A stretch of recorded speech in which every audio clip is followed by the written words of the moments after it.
Another episode of Card Talk, a podcast where we spend just a little bit of time talking about cards from Lord of the Rings card game. I'm your host, Dave Walsh, and today we are free of the restriction of talking about cards. We just finished our run talking about core set cards, so that took, 7 years of talking, and so now we're ready to move on. But nonetheless, here we are, and we're moving on, and so today we have a guest. Last week we had Jeremy Zwern on the show, and today we have Caleb Grace. I never know exactly, Caleb, what I know your official title is probably like senior game designer, but I don't know if you were ever titled lead, like Lord of the Rings lead designer, or if MJ had. It was just Lord of the Rings. That was all. Were you the Lord of the Rings, or that was my title? Okay. Yeah. Yeah. Right. No, I was lead developer for the Lord of the Rings card game for many years. Yeah. I mean, but that was, what was that, like during the Second Age or something, like 3,000 years ago? Right. I was there, Dave. I was there when it was all forged. No. Isildur, Caleb! Exactly. That's been said by more than one person. Oh, yeah. I'm sure. We scream it every time we see Surge. Yeah.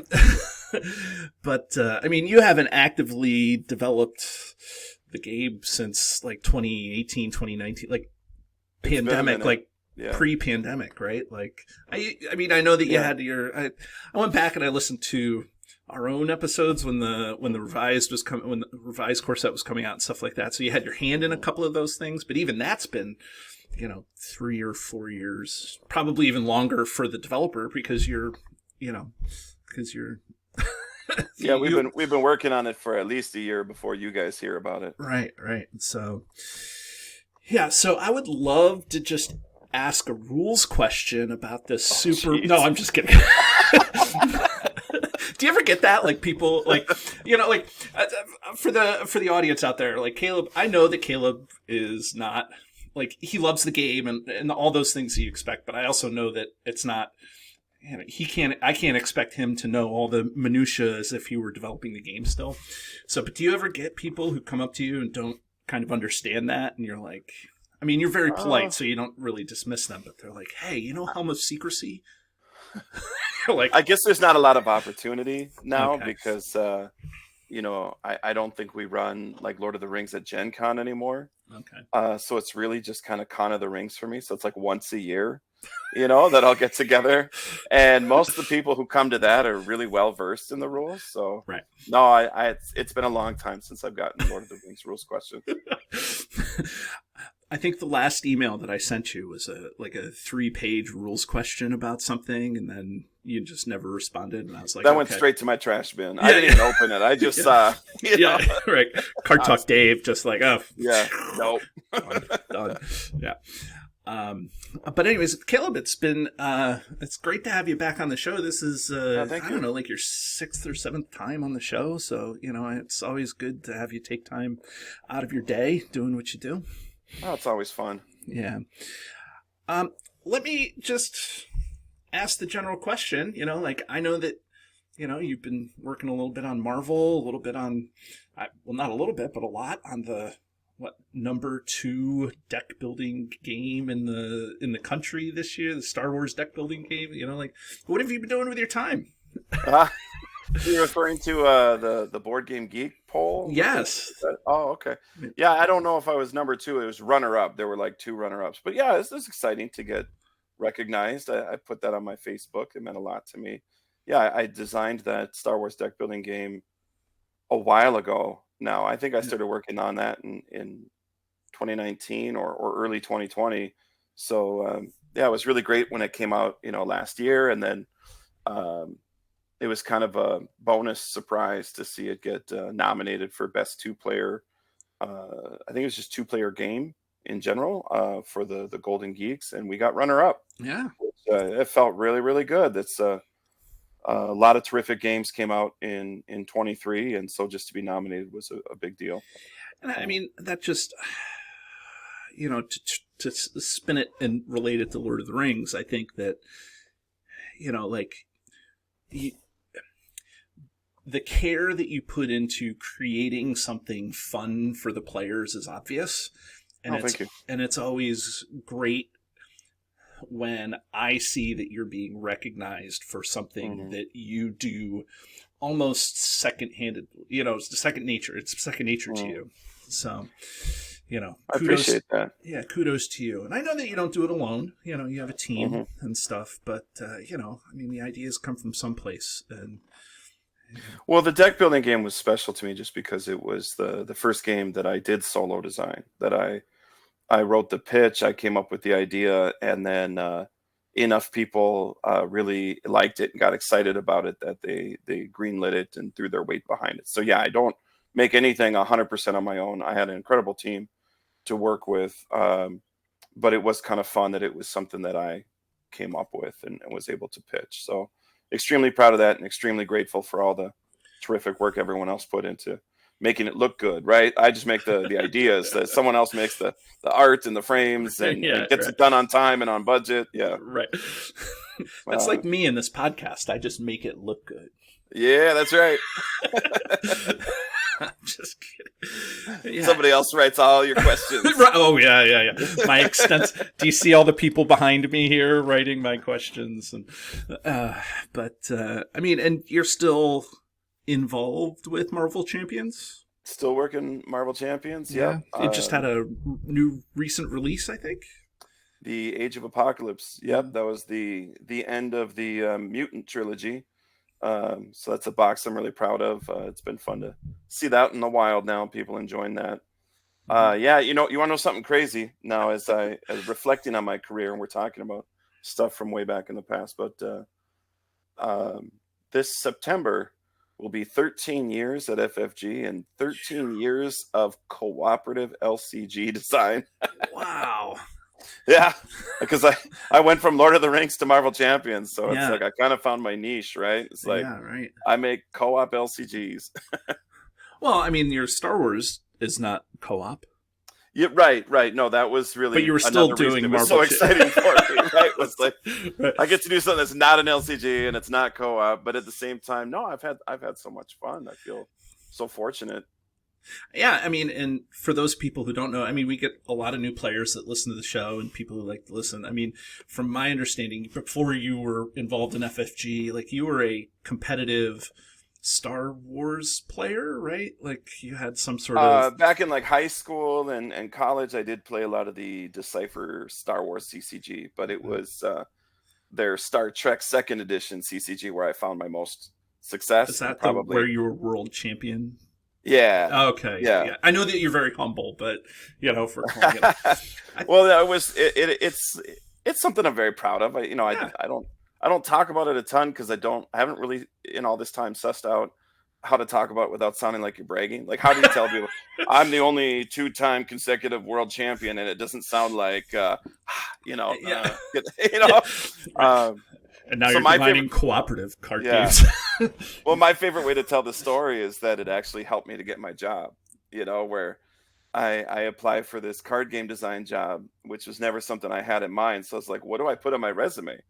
I was like, well, I guess I could put that I'm the only 2-time consecutive world champion at this customizable card game. And I just had such a laugh about that, in what weird twist of fate did this hobby achievement become like business acumen, right? Yes. But it worked out. Do you guys all sit around the table now and discuss? Because I think like Jeremy was like a world champion, like net runner. He's got at least a half dozen world championship titles, something like that. Like but pretty much all the LCGs before he started working at the company. Oh, really? Yeah. Can you be an LCG world champion though? Like, absolutely. Yeah. Netrunner was huge. Okay.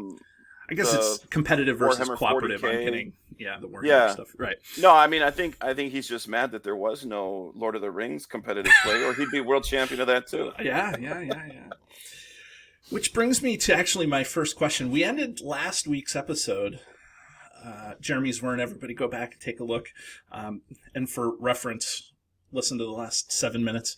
But Jeremy, I asked Jeremy, I was like, do you have any stories about the stuff? And so, like, first time he was on the show, he talked about how he would sleep over in the office, and like I could imagine Nate coming up and just like nudging him with his foot. It's like, Jeremy, wake up, right?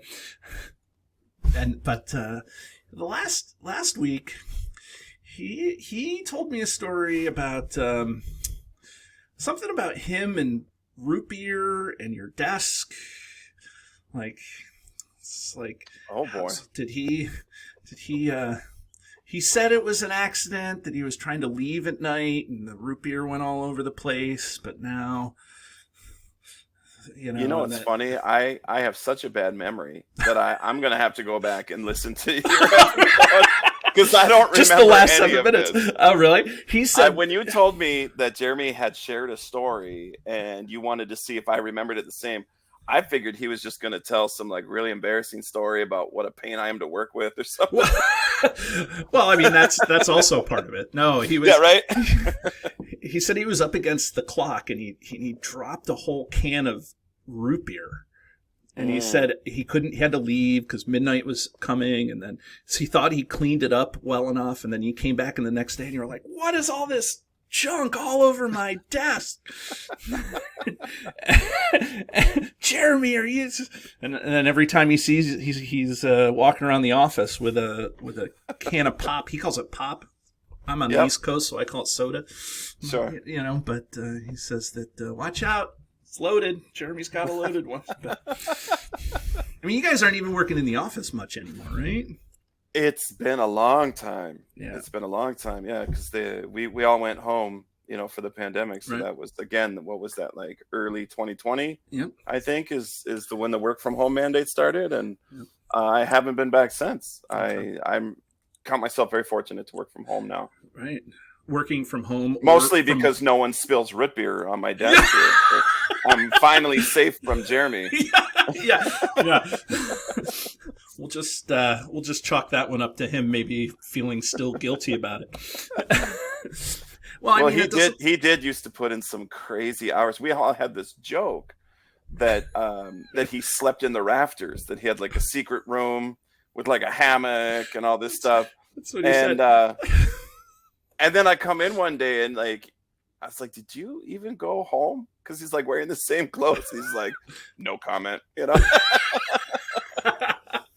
was like, it was funny when it was a joke. Like, go home, buddy. You're working too hard. It's funny.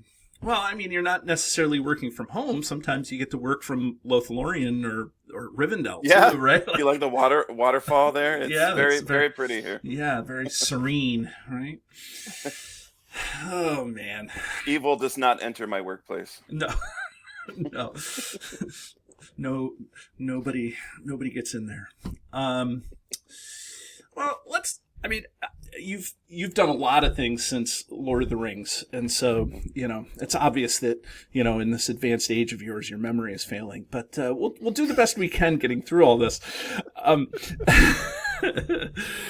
But I mean, it was like 4-ish years ago that the revised core set hit maybe 3.5-ish years ago that the revised core set hit with the campaign add-on. And again, I know that you didn't really have anything, you weren't in the weeds on any of that because you were developing all the other stuff that you do, but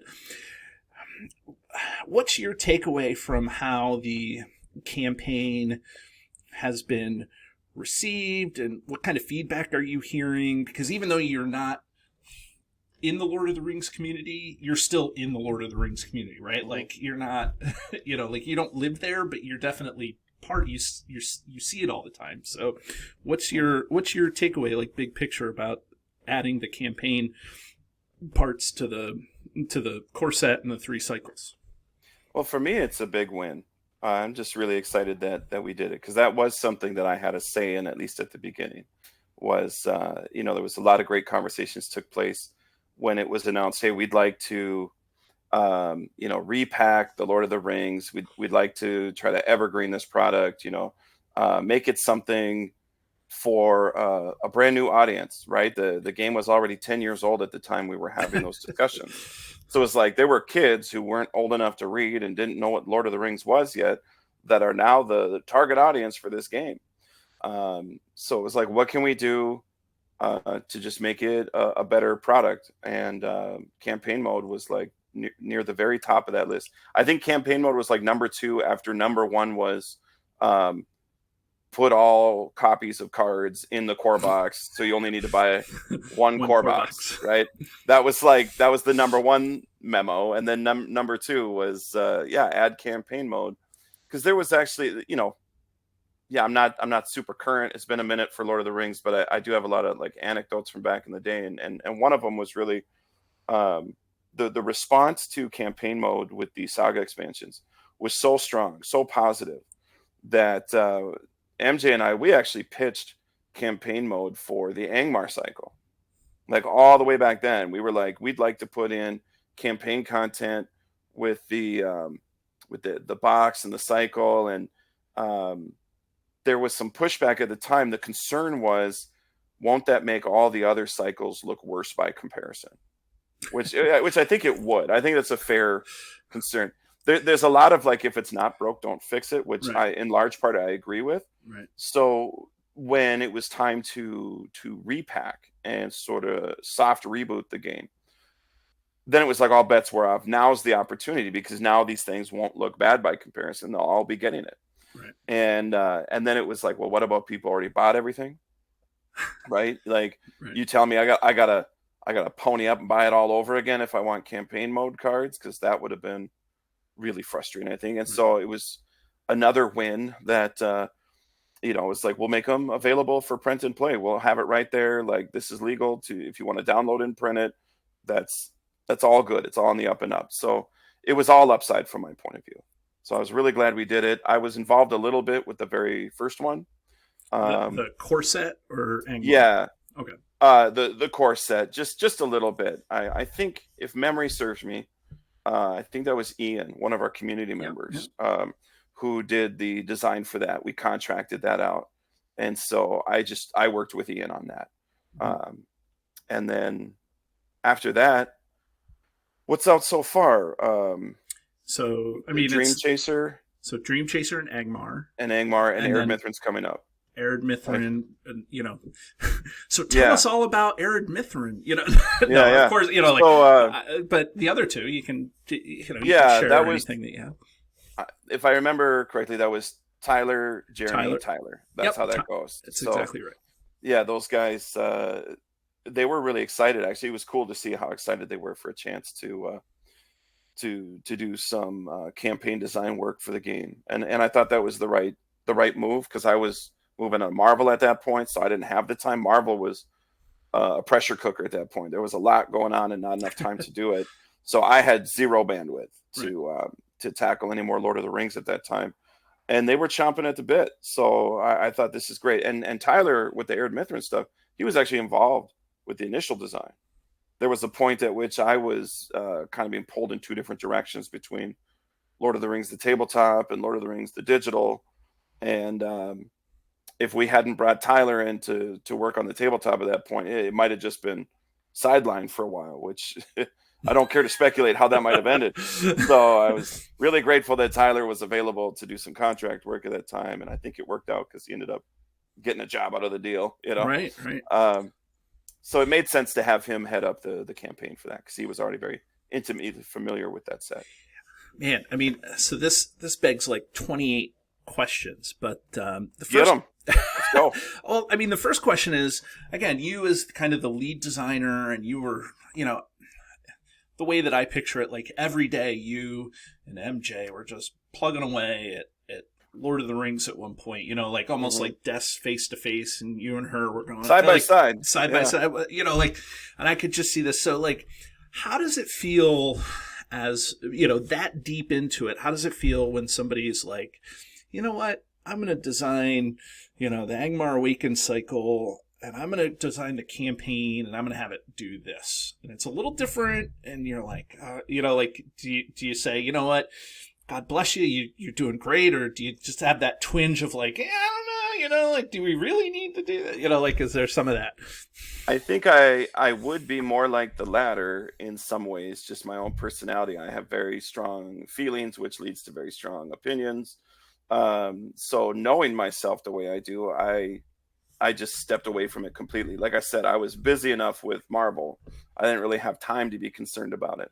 So I might have been involved for like an initial concept meeting where we threw around some ideas, but after that, I was not involved, and I deliberately kept a healthy distance so that they felt I wanted them to feel free to do their thing, so that no one likes someone looking over their shoulder. I don't. And so I don't want to do that to others when it's not necessary.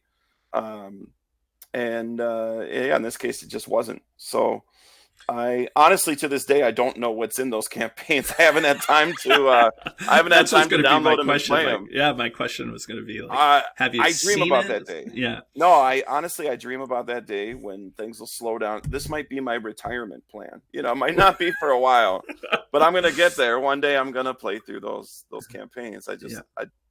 I haven't had that opportunity yet. So one of Tyler's admissions when we had him on last year to talk about the Angmar weekend was that he has never beaten Karn Doom. And so can you, with a straight face, tell me if you've ever beaten Karn Doom?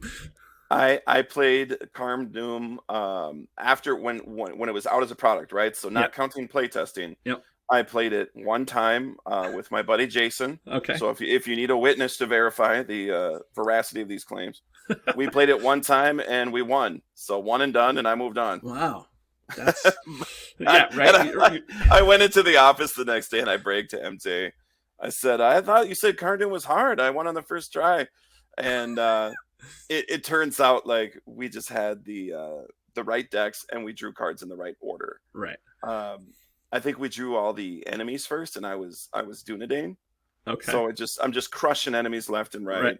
And whatever locations did pop up, Jason, he was running Spirit location control. Right.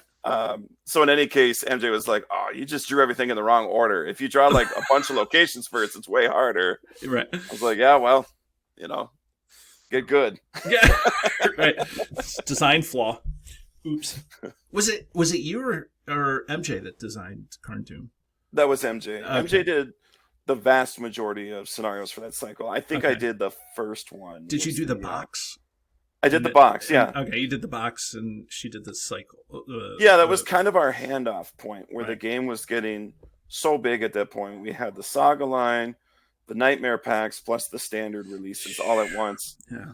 So when MJ first started, it was just Nightmare decks, and then I kind of moved full-time onto the Saga, and so Angmar was the handoff. And that was honestly one of my favorite memories of working for FFG thus far, was collaborating with MJ on that wave. So like we really put our heads together about the player cards. So we had a lot of input, each of us, on the player cards, and also talking about like those conversations about what are the player cards in this wave ultimately spill over into what's going to be the player cards in the next wave, because MJ is just a fountain of great ideas. I mean, it's like a natural spring. They're just coming out constantly. And I felt sometimes like my job was to take those ideas and sort out, these ones go here and these ones go here, because we can't do them all at once. You have too many great ideas to put them all in the same wave. So in some ways I felt like MJ and I made a really good team. Yeah. And so that's why I remember that time so fondly, because we would, like, almost like you imagine, sit next to each other and just bounce ideas off each other. I've had the great pleasure to work with lots of terrific people at FFG, but no one has been more fun to just bounce ideas off of. No one else has been as free flow. It's like, hey, look at this. Look what I just made. Hey, check this out. What do you think of this? It was just back and forth, and it was like electrifying. So that's awesome. I do miss those days. And those are reflected when you get, as the consumer, the player, whatever you want to call me, it's reflected that there's definitely a synergy between you two that, like, there's not very, a lot of things hit, You know what I mean? There's not bad player cards. And by bad, I don't mean like player cards that are niche-y. I mean player cards that just don't like get used. You know what I mean? Like there's player cards, but you know, there's a couple of duds in there, but they're mine. And I'll tell you one, because I was telling this story to somebody else just the other day. I don't remember the context, but in the box, you know, it was like introducing the Dunedain as a new kind of tribe, you know, and with a whole new play style. And I remember the spirit one, like the Warden of Numinos or something like that. It's like 4 cost, and it's +1 willpower for every minute engaged with you. And I thought, oh, you know, you could just get to these huge heights in willpower with this character. And MJ was like, I think this should be 3 cost. I'm like, no, it needs to be 4 because it's just so good. And I was wrong. I was just wrong. Like, I think if it was 3 cost, it'd probably get played a lot. As it is at 4, it's kind of a dud, and that's on me. I should have listened to MJ there. Well, there's still a chance, you know, content is still being released. You can still FAQ things and modify stuff. And oops, it was a typo. No, I think we made a side quest. You can go get them for free. Yeah.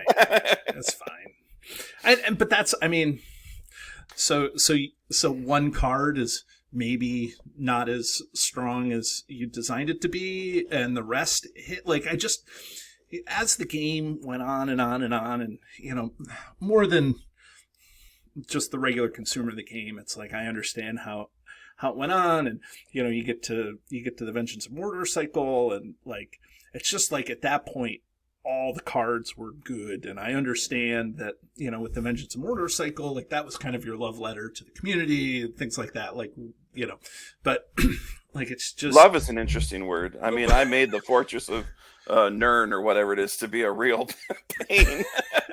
Well, yes, it is. Like, how do you I mean, it's an abusive relationship. I'm sorry. Yeah. Well, I mean, I actually, when I was talking to Jeremy last week, I was saying to him, you know, like, it's interesting that through the whole life of the game, I didn't get into the game right at the very beginning, nor did you. You were a player of the game, but you know, like, you know, I always got the sense that the designers, whether it was, you know, the Lucas second cycle or whoever was coming on after that, just kind of was still taking in information from the community and design. Not that you would, you know, that was the be all and end all. Oh, you know, so and so has this deck that says it could beat it. Let's do, you know, like let's do that. But you know, like you were still designing kind of, you know, top level with you know, hey, you know, the community has figured out that if you turtle a quest, you know, you can kind of win. So we need to consider that when we're building the thing, you know, it's when we're building the dynamics of the quest. Yeah, it's very true. It's funny to think back to like when I first started out, because there really wasn't a lot of training or a lot of conversations about here's how to approach. You are a 2-time world champion. Yeah, we're like time to prove it, Caleb. Yeah, right. But it has a lot of like sink or swim, right? You know, and it's interesting because yeah, you talk about those cycles had a lot of great cards. I'm super glad to hear that. I think so too, but I think like a lot of humans, I tend to remember more strongly the ones that disappointed or fell flat, right? Because you know, it's I guess it's just when I work that hard on something, what I really want is for you to enjoy it when you get it. You know, I really hate to think someone spent what it was like $15 at the time for an adventure pack and then walked away unhappy. Like that's a really lousy feeling. You know, I hope if you invested money in the game, you felt like you got a great return. So I remember one of my earliest disappointments was actually it's in the Heirs of Numenor or Against the Shadow cycle. Sorry. Assault on Osgiliath. Yeah, that's the name of it. Osgiliath one where you can win it on setup. Right. Yeah. And this was like, this is what I mean about sink or swim and no real training was I didn't have really any playtesters at that time. There was a group of testers who had worked on the game and I had the good fortune of being the one to tell them, hey, everything you've been working on, they decided not to do it. So wasn't my decision, but I'm the one who's being asked to deliver the news. And almost everyone's like, yeah, we're done. Thank you. So I was in the process of learning the art of game design and recruiting playtesters. And so, here I thought I had a really exciting idea about controlling locations. And I remember playing it in the office in a 4-player game with my boss and a couple other, like Nate French played, and I think probably Lucas. And everything was working the way I wanted it to. It was perfect. Like, it started out, everyone's like, I don't know, seems pretty easy. And then we started to hit those effects that like punch up for every location you control. Right. And suddenly we're getting hammered and we're losing control of locations. So the tug of war was really happening. And it was like one of these first moments where I got to experience my design working the way I wanted it to. And it was electrifying. And afterwards, everybody had a great time. And they were really excited, and they're like, Caleb, you're the best designer ever. And no, they didn't say that. Right. That's complete lie. But the rest of it was true. Yeah. And then it came out like a year later, and I was so excited for people to experience it.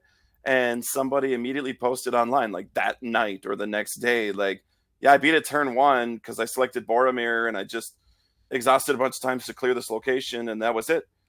And I was like, doggone it, we never tested for that. We never, it didn't occur to anyone. There weren't that many people for it to occur to. And so that was like lesson learned, like start to check your blind spots. I need more people looking at this. And we eventually corrected it with the nightmare mode, but it was just, it was such a deflating experience that I was so excited for that one. Yeah. It was like, here's the thing. This is going to be the next greatest thing. And then, yeah. I mean,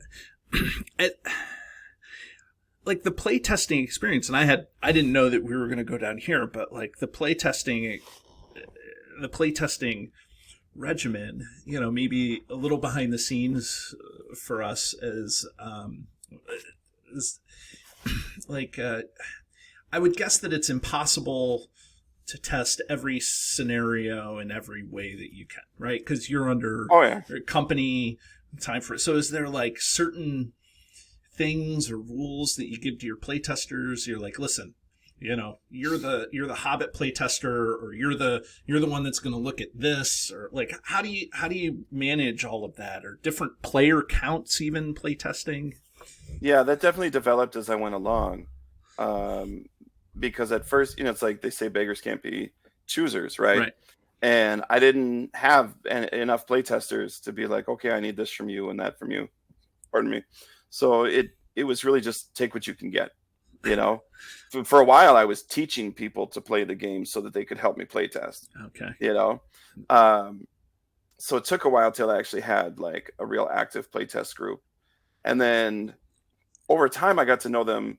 And it was like, well, these people always play 4-player, and these people always play 2-player, right? So it would just, I kind of had all my bases covered through my different playtest groups. And if I needed specific feedback, I would say, please try these heroes. Or if I made a really punchy card, I'd be like, somebody please break this card, show me how ridiculous it can be. And but most of it was just here's the new cards, do what you want with them, because that in of itself is important feedback of what decks do people naturally want to make as they get access to these new cards.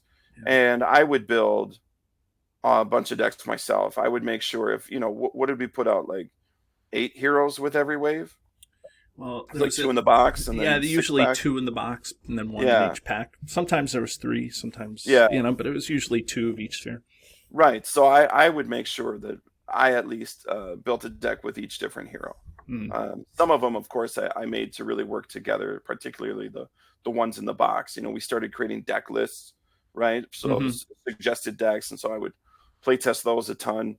Just over time, that group got big enough, and I had enough savvy people involved that we really looked out for each other. So I owe a ton to those testers and their dedication, and they're all community members that people will recognize. People that just really love the game. Yeah. Is your brother still a playtester? Obviously not for No, Lord of the Rings, but yeah. He hasn't worked for the studio in quite some time. He's a busy guy. Yeah. I was like, oh my gosh! I remember I was reading through the credits with him. Yep. I was like, oh, here's another Grace on the. Yeah, and my son too. My son Nathan is credited a few times. So there's a few Graces in there at one point. Okay. Yeah. I see you. Okay. Mm-hmm. That's good. Well, those were fun times. He mostly lived with his mom during the school year, but during the summer months, he'd stay with me, and so I'd bring him to the our regular Thursday night playtest, and he loved it because we get free food, so he'd get a hamburger and fries and play some games with his dad, and we all had a good time. Oh, that sounds great. It was fun. Yeah. It's like that's the community building aspect. That's the part of the game and gaming in general that you just can't ever, put a dollar. That's one of the things I miss the most, honestly, from days gone by, from working on Lord of the Rings, is we had a regular Thursday night playtest for almost like 6 years straight. Oh, geez. Maybe more. It took, like I said, a couple of years for me to build up my playtester base. But once it was going, some people rotated in and out through that time. But our local group, I mean, even when we weren't playtesting something, active, we would more often than not still get together on a Thursday night and just playtest ahead of time, or try different ideas. It was just like a standing thing. It's like it was open invite, right? Yeah. Oh, it was terrific. Everybody said it was like, the highlight of their week, and they looked forward to it. And it worked against us in one case, though, as long as I'm sharing anecdotes. There was one particular scenario. Another one that I felt a little deflated about was the assault on Dol Guldur, the Gen Con scenario. Yeah. Because the reception to Siege of Enumenos was like really, really positive. People really enjoyed our first ever epic multiplayer scenario.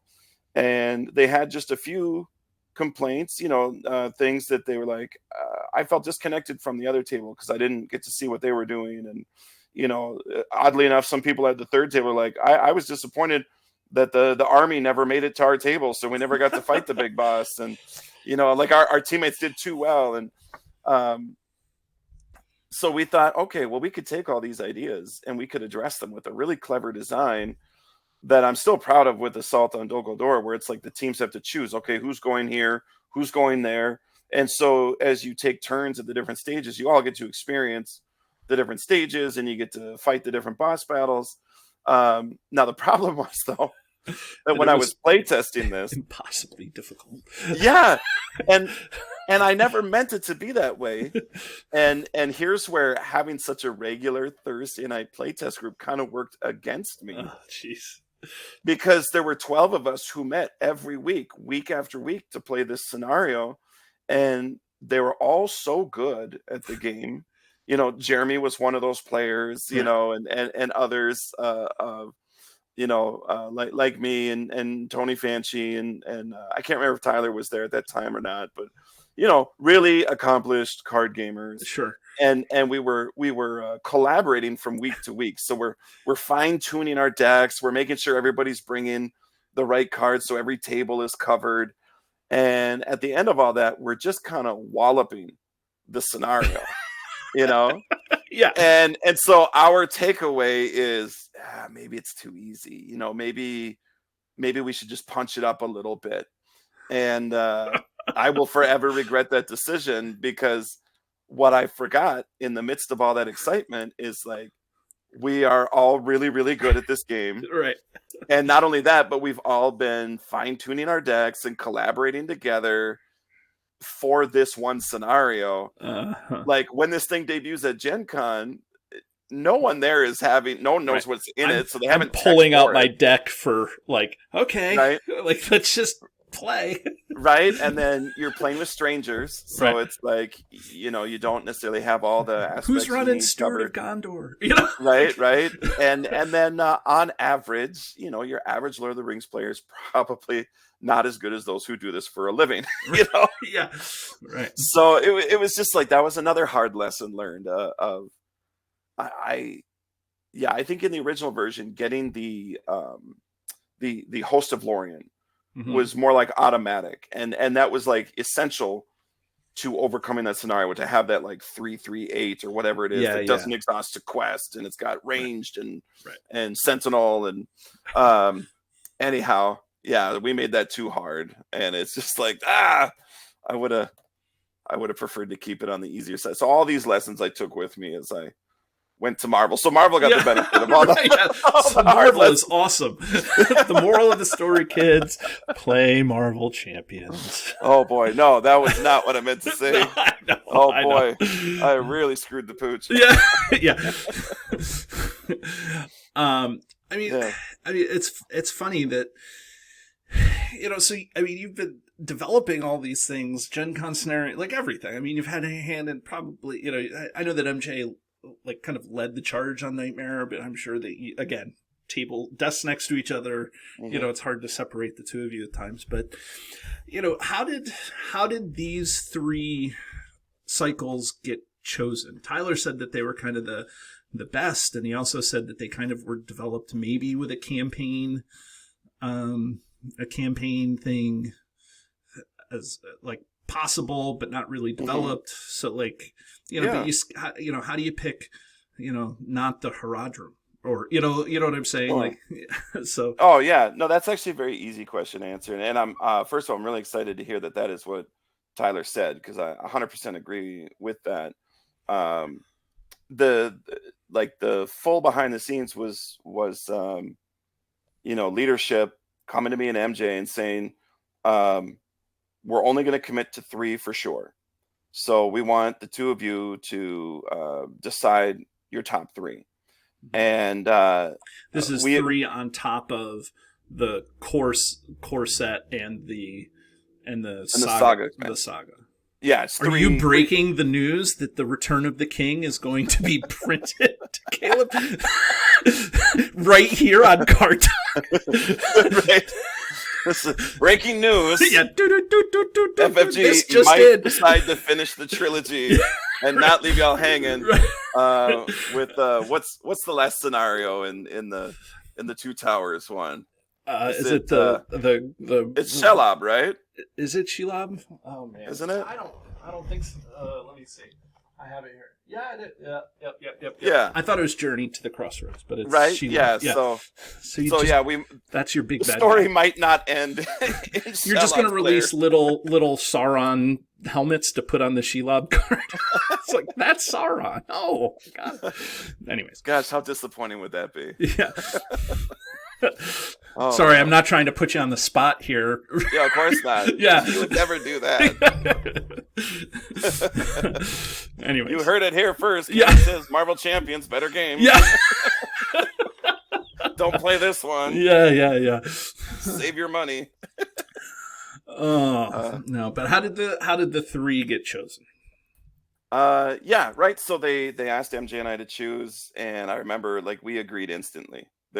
We both picked the same 3. Oh. I think I can't remember if it was like, why don't you write down your 3? I'll write down my 3. We'll compare notes. But it was like instantaneous agreement. Right. And I remember because someone on the leadership team made the comment of, "Oh, we really thought you 2 might have to work a while to hash it out. To like, we thought it would be harder for you to pick." It's like not at all, actually. I mean, it's not because the other ones aren't good. Like Harad, you mentioned, was, a little painful for me to leave out just because it does leave a gap in the story between Dream Chaser and Erid Mithrin. But when you zoom out, like way out to just a top-down view of the game line and what 3 cycles best encapsulate the Lord of the Rings experience and lend themselves, as you said, to a campaign mode. That's the other caveat, because that's important. When you're looking at those 2 details, I think Angmar, Dream Chaser, and Erid Mithrin, they jump out at anybody. Right. Because like Dwareldelf, I think, is an exceptional cycle and incredibly well received, but it was designed in a way. I got this directly from Lucas that the heroes after journeying through Moria in the box, the Khazad-dûm box, it's heavily implied that they die in the snow afterwards. Because the headcanon was, wait, if you've already fled from the Balrog, why are you surprised to see it again?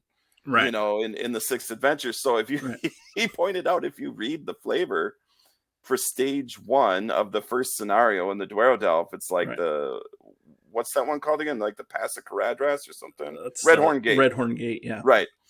The flavor is like you come upon these bodies buried in the snow and they appear to have been burned and stuff like that. Like, that's you. There it is. That's you from the box. and so it's like, well, that would be some tricky writing to turn that into a campaign. How does that campaign card work? Right? Like pick 3 heroes. They all die. Pick 3 new heroes now. Campaign continues. Right. And you don't get a +1 threat penalty. Right. You got fallen and yeah, and so then after that, it was just really like Against the Shadow. That was like my first cycle on the game. And like I said, that had a little bit of a storied history with, Lucas started it, then I picked it up, and I didn't have any play testers. And so I think what we managed to provide through all that is pretty good, maybe even better than it deserves to be, with knowing all the behind the scenes. But still, I wouldn't call it my best work. I like to think I get better as I go on. Yeah. The Isengard thing, I also like and I'm proud of, but with the maturity of over a decade of design experience now, I wouldn't have gone so heavy-handed on the time mechanic. Every quest. Yeah. Well, that's another instance where MJ was right. MJ was like, "Are you sure that you want to do time in all of them?" And me, having only been there for a year, and my only experience was Against the Shadow, where the hook was battle and siege. Right.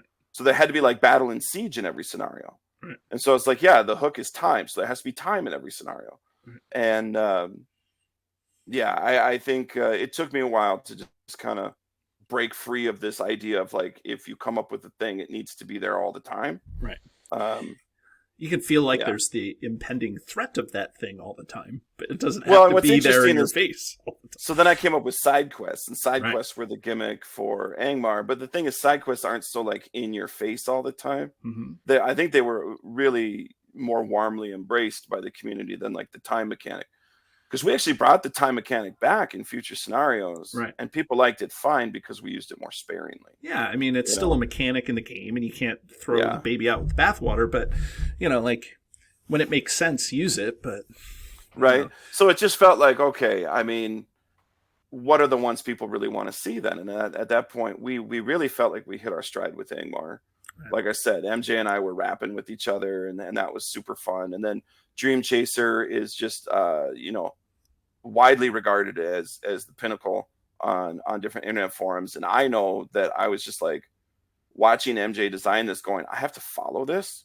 Like, I quit. Like, this is just really great stuff. So I'm actually proud of what I was able to do with the Harad cycle. But that one, the reason we didn't choose that one is because we deliberately went like off the map with that one. You know what I mean? Yeah. Like way to the south. So when you think Middle Earth, almost no one names desert as the first thing that comes to their mind. Or jungle, right? Like, I absolutely think of jungle and desert. Like, no one does. That's what made it special at the time. But it wouldn't serve as a accurate sample of what the game is, right? Right. So it made sense to skip that one and do Erid Mithrin instead. And then obviously dragons and stuff. Yeah, right. It's much more quintessential Middle Earth. Yeah.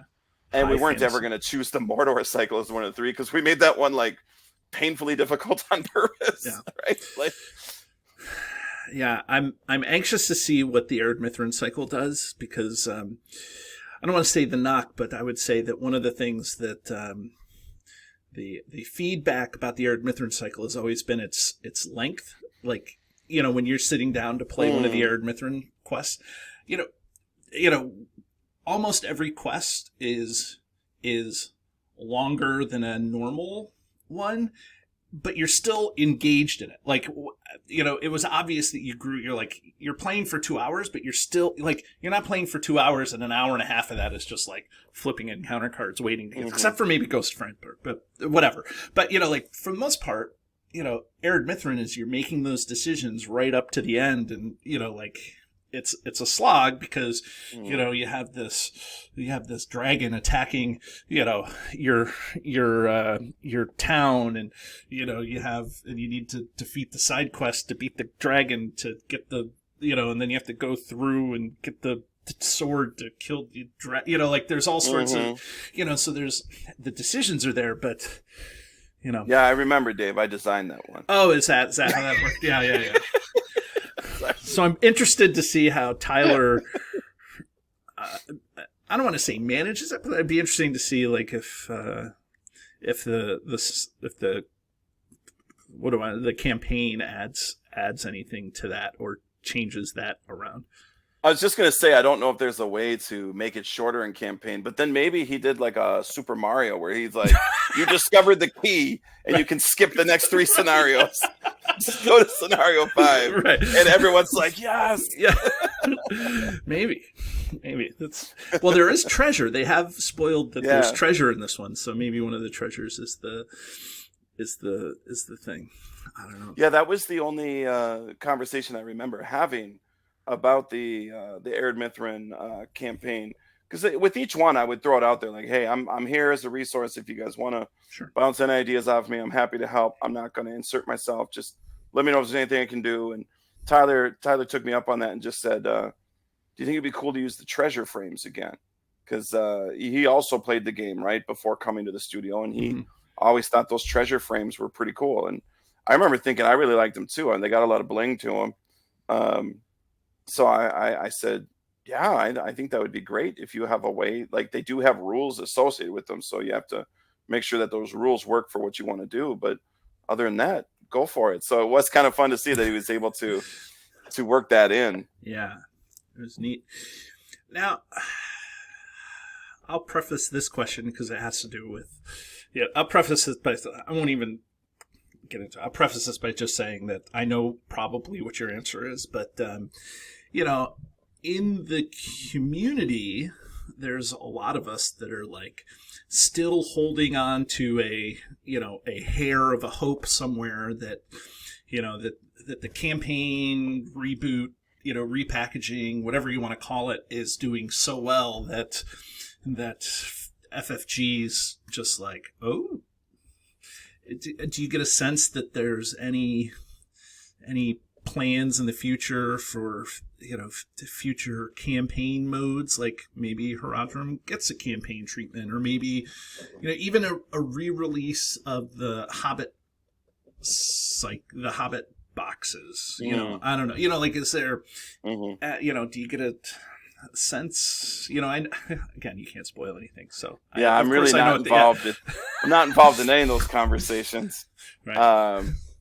I know that when we first relaunched the core box, when the core set, the repackaged core set launched, it sold more in its second iteration than in its first. At least that was kind of the vibe that I was getting. That it was. What do you mean, like it sold more in the relaunch, or its second printing sold more of the just total the repackaged effort sold. Okay.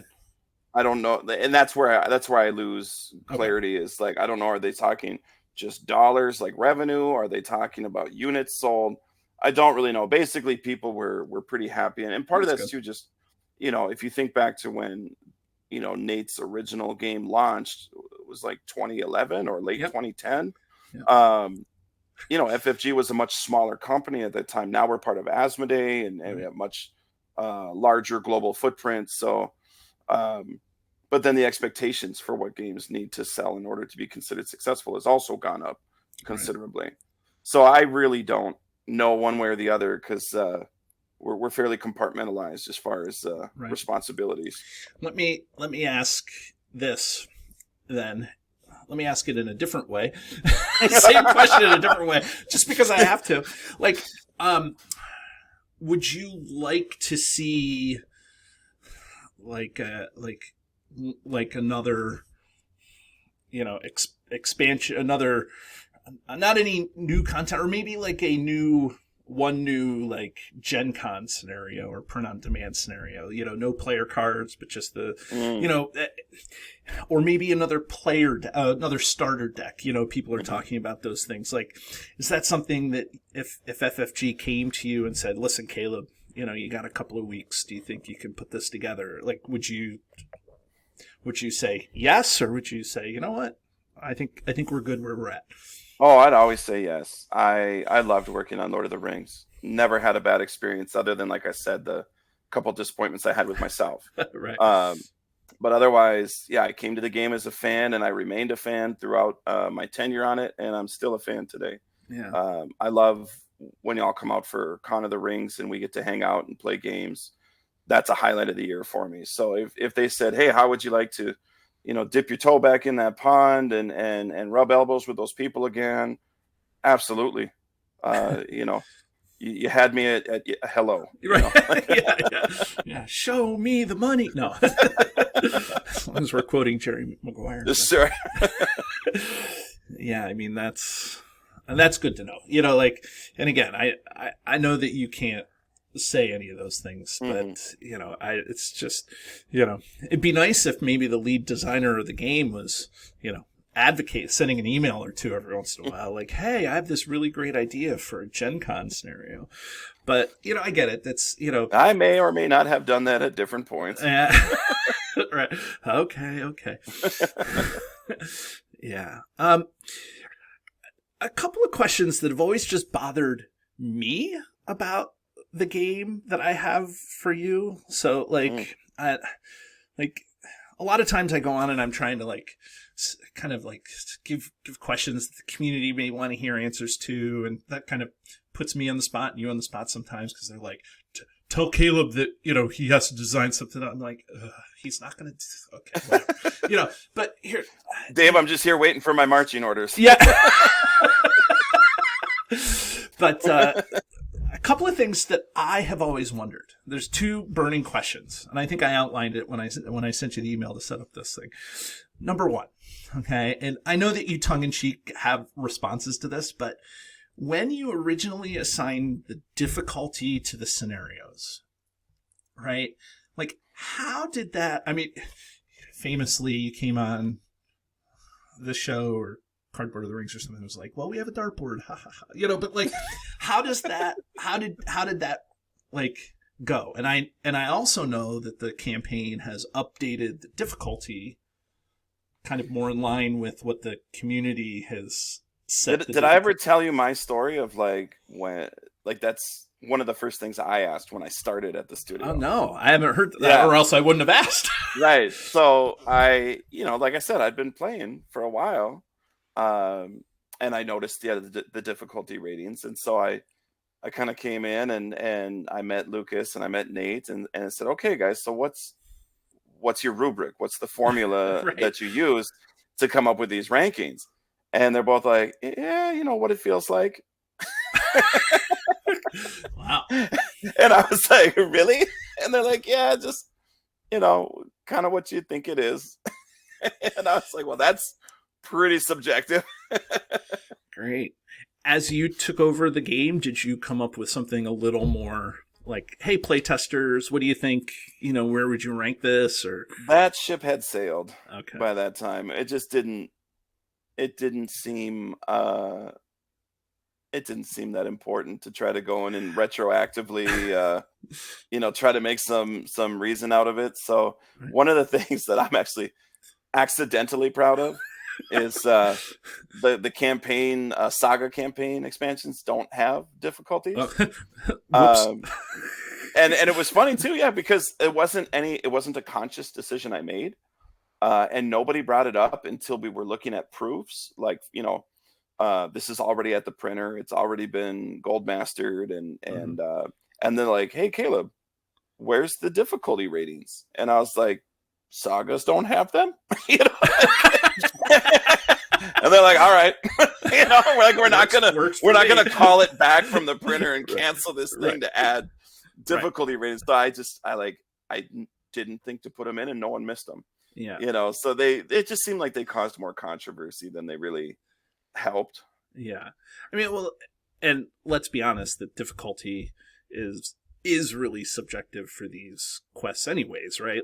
You bring this deck and it's super easy, you bring this deck it's super hard. It is throwing a dart at a dartboard. You will notice that Marvel Champions scenarios don't have difficulty ratings. Another reason to play Marvel Champions. I get it. The only time the only time I feel that we accurately used a difficulty rating was, or at least for me, just for me personally, I shouldn't speak for any other designers. So the only time I feel like I accurately used a difficulty rating was the Fortress of Nern, because the goal was to create a 10 difficulty, 10 out of 10 challenging scenario. That's what the Fortress of Nern was designed to be. And that was a fun challenge for me, because it was like, making something hard, that's not difficult. Making something hard that is also fun and interesting to play, that is a challenge. Right. And so I spent a lot of time on Fortress of Nern, and and I invited Nate to come help me with that one, because I thought it would be appropriate to bring the game full circle to get Nate to help guest design. And so I remember that was something he and I collaborated on a little bit, was the idea of like, okay, this interesting puzzle of like, you're going to lose access to your cards and you're going to have to fight to get them back. I think that was kind of the concept that he came up with. And he didn't have a ton of time, so I kind of took it from there. But I thought this is juicy, right? Like, this is how do you break these combo decks, like the Elrond Villia decks? How do you stop them from being guaranteed to steamroll this thing? Right. Just take them apart. You know, they don't have access to all the pieces. Right. But from there, the challenge was, how do I make it fair and fun? Right. Yeah. Right. How do you feel like people aren't getting picked on? Right. Right. Right. Yeah. And I mean, that's where your sweet spot is as a designer, is that even the hard quests, especially later on in the development of the game, the hard quests still felt beatable. You know, like, I mean, sure, you can get steamrolled by, Karn Doom. You can get steamrolled by Raid on the Grahavens. Even I know that those are MJ designs, but like, you're still getting steamrolled, but you feel like, oh, I was close. I could have done it, and then you do it 17 more times and you're still not doing it. You're like, maybe I need to do something different. It's like, that's the beauty of the game. If you won this game every single time you played it, nobody would ever come back, right? Right. No, that was the question when I used to do more interviews for Lord of the Rings. That was the question I would get the most consistently. It was like, why is it so hard? I particularly remember I did an interview with a boy, a grade school boy. Like, his dad reached out to me and said that his son wanted to interview me for, I don't remember if it was his own fledgling podcast or if it was like for school. But I was like, that sounds wholesome and terrific. So we set it up, we did. And that question was like, why do you make the game so hard? I just love the way, because kids just ask you honest, right, yeah. They don't sugarcoat it. No. It's just, why do you make it so hard? And it was fun to like think, okay, how do I explain this to a child? Right. And it was just like, well, because it would be worse if I made it too easy. You'd get bored if you won the first time you played and it wasn't challenging. What's going to drive you to come back and try again? So I said, it's better to err to the side of making it challenging, so that it takes you a few tries, and when you win it's an accomplishment. Right. And when I saw the lights go on for him, I thought, that's not a bad answer. Yeah. Like, I think we're onto something here. Right. Yeah, I mean, that's it. I've had the pleasure of helping a friend of mine get into the game. He knew nothing about Lord of the Rings. I changed jobs. I'm a teacher, but I went from one school district to another school district, and I met this guy. And he knew nothing about Lord of the Rings, stopped reading the books at the Council of Elrond, where it gets good. I know, right? And he's like, it was so boring to read about. He calls it Elrond Hubbard is what he called it. I'm like, okay. But, but I've had the beauty of adding, to his life by saying, you should read Lord of the Rings. And so he read it and he loved it. And then I said, well, let me tell you about this game. And so he's now like addicted to this game. He has since retired, and that's all he does with his retirement time. He plays fun. Lord of the Rings all the time. I talk to him every day about like, hey, rules question. I got your rules questions right here. Thank you. Yeah. I got it figured out. And it all comes down to, rules answers are usually just read the cards, Chris, read the cards. And so like, so it's been a pleasure to see those sorts of things, much in the way I assume it's a pleasure for you to see people enjoy your games. Yeah. My last question that I'm dying to know the answer to, and again, I from what I know, I don't think you may know the answer to this, but FFG, Asmodee, they put out alt arts, or used to put out alt arts as part of the Gen Con scenarios, and so I can see some of the alt arts and where they, but why they were chosen, but why were they like, why were the ones chosen that were chosen? Like, I can see Aragorn. Aragorn's a central figure in the books. I can see, Faramir. I know that there's a guy who particularly loves Faramir that's floating around the office somewhere. But how do you get Lore Bilbo and Lore Glorfindel as alt art choices? Was Lore Glorfindel an alt art? Absolutely, he was the last one. Lore Glorfindel. Yeah. Was that in that OP kit that came with like the dials? It was in the last make your own encounter deck.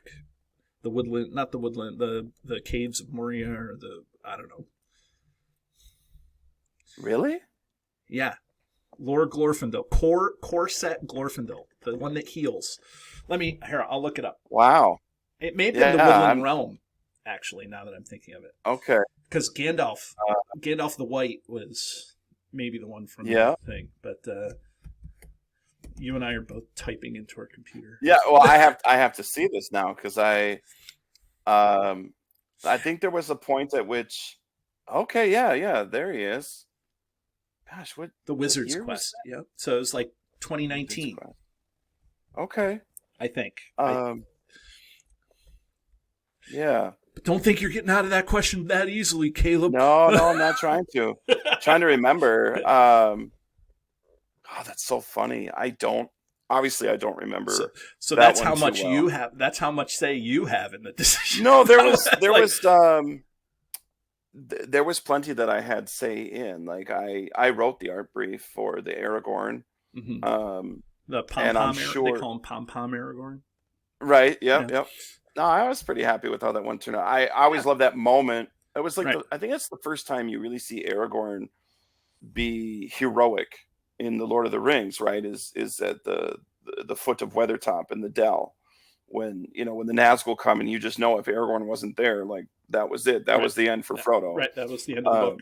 Done. Yeah, and and I read that as a kid, so I was like terrified out of my mind of like, what's going to happen to Frodo, and then Aragorn shows up with he was there, right? He chases him off, and so that was a big moment for me. So I remember writing that art brief, and I was excited to see the card. I can't remember. I remember there was the decision. Like, I guess that's like where you like, okay, we have to put an alt art. No, I don't ever get to make the decisions, okay. Like that. That's people can ask me, and sometimes they go, yeah, that sounds good. Okay. But I don't get the final say, So in that particular instance, they thought that sounded good. I remember one year we commissioned a playmat that had Gimli and Legolas on it. Mm-hmm. I think that was around the time of the Two Towers box. I think that's why we did it. Yep. And that's so it was like the only card I don't have. I own all the official content except for that alt art Gimli. Oh wow, yeah, they're hard to come across, aren't they? Yeah, because it was it was just like that year. It just made sense to like, well, we have this amazing art for this playmat. You could just cut it in half, and you got a Gimli card and a Legolas card. Like, we had to get creative all the time to stay in our budget, So I remember those. I remember, Galadriel and Celeborn were kind of no-brainers, because that's about the time the Sylvan Elves were debuting. Boromir and Faramir, I'm trying to remember. Maybe it just had to do with where we were at in the Saga campaign at that point. I don't remember, but I remember it was like, well, we'll do those two because they kind of go together. Bilbo and Glorfindel, I think, because that they went with the custom scenario content. Mm-hmm. I think the idea there was like, well, there's no new heroes to push with this, but we want to have someone that feels like not too out of place. so it was like, well, let's go back to like the core set and say like, hey, these or the first wave, right? And it's like people have been looking at the same art for how many years now? Like, let's mix it up. And I think the reason they were 2 lore heroes is I think maybe at that point we did a quick count to like how many alt art heroes does each like aspect have, each sphere. And lore was like coming up short. So it was like, all right, well, we'll do 2 lore heroes. Okay. So there was a little rhyme or reason. So in each of these cases, yeah, we would make our proposal and they would thumbs up or thumbs down, right? Right. And, I mean, it still is a business, right? Yeah. That's one of the things that I love about, I guess, the feel that I get from the people involved in the game is that, yes, it's a business. We all know it's a business, right? But never, when I ask questions, do you, Jeremy, MJ, Tyler, like everybody that I've talked to, nobody ever puts business first. They're like, you know what? We decided to repackage this thing just because we were looking at dollar signs. It's like that's it. Like, it's the biggest selling LCG around, and we want to print some money, so we put that out there. There's always care and love that is like you as stewards of the material and the game, and like you always put into it. Yeah, they're not. The nice thing is they're not mutually exclusive. I think sometimes I think one of my strengths as a designer is, understanding a little bit of what sells. I'm not trying to puff myself up in this instance. It's just a little bit insight, not enough to like set me apart too much. But like I look at some of the designers that I work with, like MJ, for example, and I just like the creativity that comes from these people. It is hard to keep up with. And so sometimes I go, gee, what am I good at? What am I bringing to this table? And so it's like a little bit of that pragmatism, a little bit of that long-term view that comes with age, and yeah, just being able to think about like a product at the end of the day. It can be the product that you're most excited about, the most creative, but if it doesn't have an audience, if it's not at the correct price point, then it doesn't matter. It doesn't matter how good your movie is if no one goes to the theater to see it. Right. And so that's kind of like those conversations take place. They just tend to be very practical and not terribly exciting. So it's not necessarily what I go on podcasts and talk about. Like we looked at the margins and the margins were amazing, and yeah, right. Like I can just imagine your audience going, "Tell us more about the margins." Yeah, right. What were they? More on that next week, everybody. Right? Yeah. Oh my gosh! Did you hear the interview with Caleb? He was talking about 70% margins and 67% margins. Right.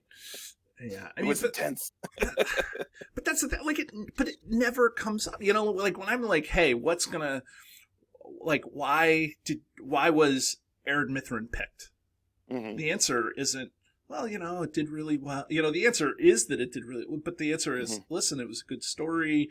People loved the thing. The feedback the community gave me was love. I put a lot of love into it. It's, sure. Like, it's never business forward. I mean, you've got something special here.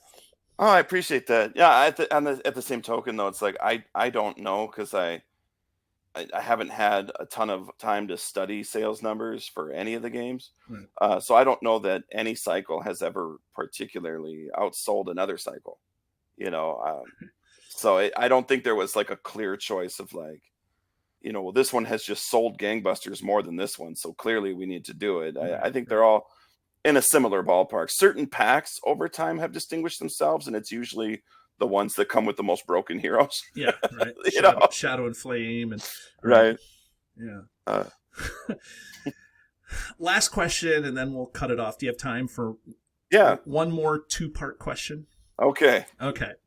So this is like the Peter Jackson and a Return of the King. One more question. Fade to black. Yeah. Come back. Oh, one more. Yeah. Fade to black. Yeah, right. Wait. One more. Yeah. I think I've asked you this question a couple of times, and each time I ask, I get a little bit different answer. So that's why I'm asking you like for the 3rd or 4th time.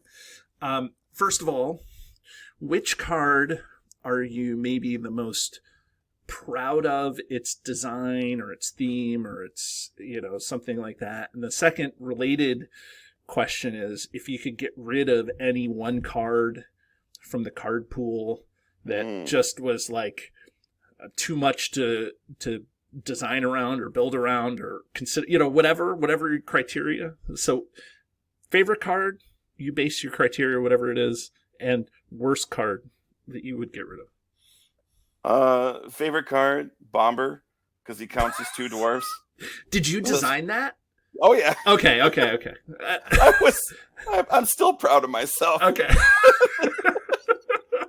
I mean, the flavor text tells you everything you need to know, right? I know about Bomber. Right. When you're counting the number of dwarves you control, he counts as 2. Right. He activates all the abilities. My gosh, that was like my joke answer every time someone asked me that question, because it's half true. It still makes me giggle to that I was able to. I don't, again, like going back to the question about like playing Star Trek, it's hard to like talk about where I don't sound like I'm bragging. I really don't mean to pat myself on the back, but for me, it was like this genuine excitement of discovery, of like going, okay, how are these dwarves different from the dwarves that already exist in the game? And it was like, oh, okay, well, they're a group. They're always together. So you need a certain threshold before they really turn on their abilities. What's a fair threshold? 5. Okay. And then within that space, you start to go, okay, what do they do if you have 5? Well, this one gains a resource. This one draws a card. This one gains attack. What does Bomber do? He counts as 2. Right. I mean, that's obvious what he has to do, That's what Gandalf said. Right. And so for me, it was like I would just laugh and giggle every time, because I'd be like, how did I accidentally come up with this idea wherein Bomber counting as 2 dwarves isn't just a joke, it's actually a useful ability. Right. Because he was in all my dwarf decks. Bomber was in all my dwarf decks for a long time. It was super helpful that he counted as 2. Right. And my gosh. So that always cracked me up. But real favorite card, it's like too hard to choose. That's why I think I default to Bomber, because he just makes me laugh. But goodness, I would love to be able to pick one, but there's like, how do you pick among your children, right? Right. Well, and what card type? Is it going to be a hero? Is it going to be a contract? Because like those were really fun, coming up with new ways to play the game. Absolutely. And then of course just vanity. I'd be like Thalion, like pure vanity. The best looking card in the game. I mean, if you like him stabbing his own foot or whatever. Well, I'll tell you, none of the cards make me happier to look at. I mean, I'm still so grateful to Alexander Karks for just knocking that art out of the park. It was great. It's up on my wall, in my office at home. I got a nice blow up of the card art, and because for people who don't know, if you're at the studio 5 years, you get your likeness drawn in the game of your choice. And I asked the art team, I said, hey, I really like this guy, Alexander Karks. He does this fantastic art for the game. Any chance that he might be able to do my 5-year piece? And they're like, he's never done that before, but we could ask. And when I heard he said yes, I was just over the moon, because I knew it was going to be great. And then it turns out that his reaction was, the designer wants me to do his piece, and he was excited. You both were like equally in awe of each other. We're just both really excited, and so yeah, like we're Facebook friends. We're not like super close or anything, but it's just so yeah. I mean, if you're going to talk about a personal connection to a card, of course it's the Thalion, because I got to this is a privilege of being the designer on the game that your likeness goes into. Is most people just get their picture on a card. They don't get to make the card. Right. So I got to design myself around the side scheme mechanic, because that's my favorite addition to the game. Side scheme. Sorry, side quest. Yeah, that's what happens when I bounce between lines. Yeah. So I could give so many answers for favorite cards, but I think we'll just go with the one that is maybe the most personal to me. Yeah. As far as like cards that were most problematic, I don't think anybody would be surprised to hear me say Test of Will. And the reason I say it is it's, 1 cost, cancel a treachery, right? Mm-hmm. And about a third of every deck is treacheries. So for one cost, you can cancel a reveal. It's like guaranteed to happen Right. more than once in a game. It's such a huge tempo swing for the players. Especially if you're playing solo, right? Like, right, yeah, like you just solo, don't reveal any cards this turn. Right. I mean, it's similar. Like, what did we do for tactics? We gave them a card that was like, go and get a minion, and you don't have to reveal a card this turn, right? They're called allies in your game, but yes. No. The bad guys. Yeah, or the enemies. They're called enemies. Enemies, not minions. Yeah. Enemies. No, I know. Yeah. Okay, but that's what it's. Oh, geez. But that like costs 2 resources, doesn't it? Yeah. Right. Oh, and we made another one that was like, go and get a location. Yeah, that's the lore version. Yeah. So these are like 2 costs, right? And you got to get something bad just to avoid a reveal. Right. Meanwhile, Spirit's over there like, 1 cost. Don't worry about it. And you don't have to reveal. It can be the one revealed on any card, not just on not just treachery. It could be a one revealed on an enemy or a location. That's about to attack you. Yeah. So it's right. Like, Test of Will just really limits your design space.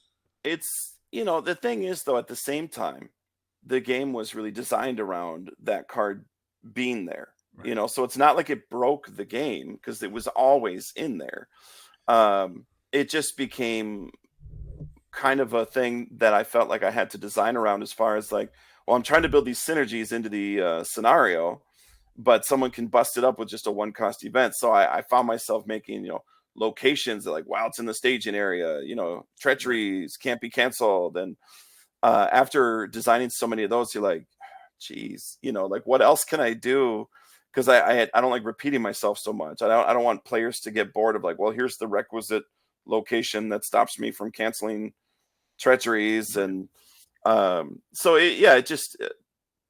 another lesson we learned. So like, if you go to Marvel Champions, like there is no similar card. Right. Some of the heroes have it. That's the thing. Some of the heroes got like that ability because it was thematic to their character, but it's not just there in the pool where like anybody can do it. Right. Yeah. Or if there is a way to do it, it's usually like cancel this and reveal another card. Right. Like I think Test of Will could have been that, and it still would have got played. You know what I mean?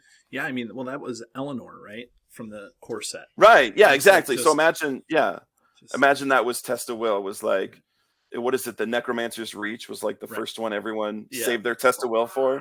Right. You would be so happy to cancel that and reveal another card. Yeah. Right.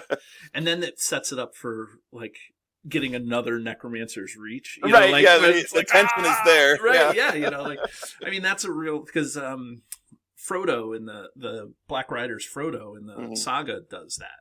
You can spend the 1 and, cancel the card and draw something else. So yeah, I want to be real clear though when I say that, because I feel like I've heard different people through the years like complain about a Test of Will or Steward of Gondor and these cards that they're like, why weren't these cards ever fixed or whatnot? And one of the things that I like to point out is like, Nate didn't just design the cards in the game. He designed the game. There was no game, like there was no fully customizable, fully cooperative 1 to 4 player card game that's narratively story driven, thematic to a fault. You know what I mean? Like there just wasn't anything like that. So the fact that he made this this game that we're still talking about, 14 years later, that's such a huge accomplishment. So if the worst that we have to say about that core set is there was a couple of OP cards. You know what I mean? That's it's like, thing. Like they came I'll take that. But they came out in the core set, and not to die on the hill, but like they came out in the core set, and of course you, as the standard bearer afterwards, those cards exist. It's not like they were thrown into the card pool, at the end of the game, and it's like, watch how this card is going to just blow up all the other scenarios. I mean, there's, like cards were developed. And I will tell you, one of the things that I love about this game is that, like I said at the very beginning of the show, we just finished going over all the core set cards. We take 1 card per episode, we go through, we talk about it, do all this stuff. Right. But like those cards still hold a lot of them are still really used often in decks, like, as opposed to other card games. that predated Lord of the Rings.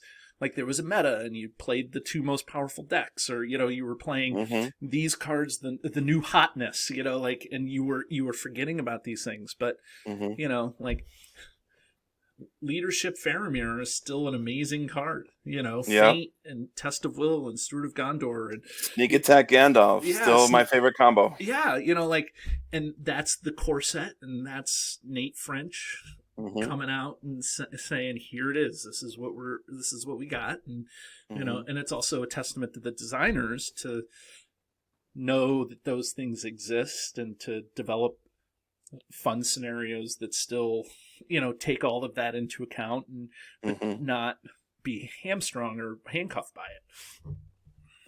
Yeah. It's crazy. It's been a good ride. Yeah. I feel like Lord of the Rings has been very, very kind to its community.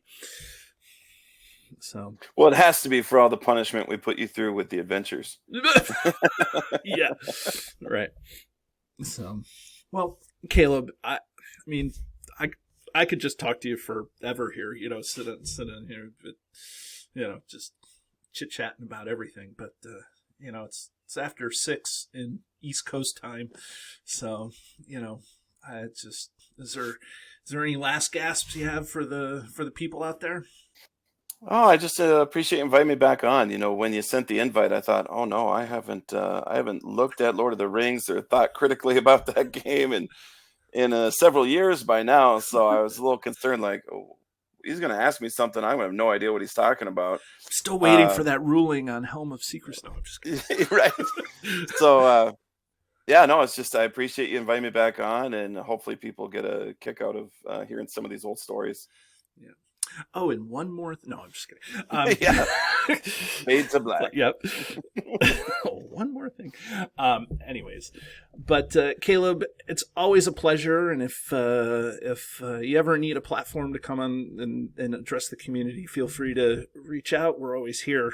We're in our 7th season now, so it doesn't seem like we're slowing down anytime soon. So. And as long as you're willing to come on the show and have these sorts of conversations, we're going to be here hosting you too. So thank you. Yeah. Well, everybody, join us again next week as we may have another guest, or we may get back to the cards. Erid Mithrin's coming out soon, so who knows what we're going to do. Okay, everybody, join us again. We'll see you later. Have a good time. See you later. Bye. Do you love the content? Here's what you can do to stay connected. Become a patron. The money collected through Patreon goes into keeping the lights on here at the podcast. We love our patrons, and you can join at many different levels. Visit patreon.com/cardtalk2018. You can subscribe to us, whether you're watching our YouTube channel or you're listening to us in your favorite podcatcher. Hit the subscribe button to get notifications of all our new episodes. Didn't know we were an audio podcast? Find us by searching Card Talk to get access to our 120 plus regular episodes. Didn't know we were a video channel? Find us by searching Card Talk LOTR LCG on YouTube. And there you can find not only our regular episodes, but you can find our bonus playthroughs and other content related to the game. Want to get a hold of Ted, Grant, or myself? Feel free to email the podcast at cardtalk2018@gmail.com.